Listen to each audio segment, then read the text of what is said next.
Svako jutro čitam mali ulomak iz Biblije preko svog tableta i jutros vidim ohrabrenje za mlade muslimane u nizozemsku mladež. Matej 11. poglavlje govori o Isusu. On govori o Ivanu Krstitelju.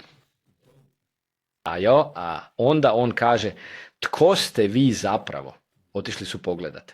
Kad su išli vidjet i zapravo posjetiti Ivana Krstitelja. Bio je u pustinji, nije se imalo što vidjeti na tom čovjeku, ali poruka koju je imao bila je toliko važna da su ga pitali jesu li došli vidjeti proroka. Da, kaže, čak i više od proroka. Riječ prorok kod muslimanske mladeži mora im nešto značiti. Ivan Krstitelj bio je mnogo više od običnog proroka. Više nego bilo koji drugi prorok. Dakle, čak i ako bi netko došao nakon Ivana Krstitelja i tvrdio da je prorok, ma što god to značilo. Ivan Krstitelj je bio više od proroka, ali istinsko ohrabrenje dolazi tek sada. Zaista kažem vam, to su riječi samoga Isusa Krista. Među onima koji su rođeni od žena, nitko se nije pojavio veći od Ivana Krstitelja. Međutim, najmanji u kraljevstvu nebeskom, on je veći od njega. I to bi mogao biti upravo ti.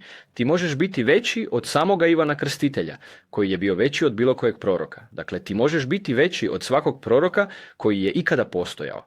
Budući da je Bog onaj koji jest i da je osigurao janje koje je platilo za tvoje grijehe, zbog čega ti možeš biti dijete Božje, a dijete Božje je više od proroka Božjeg.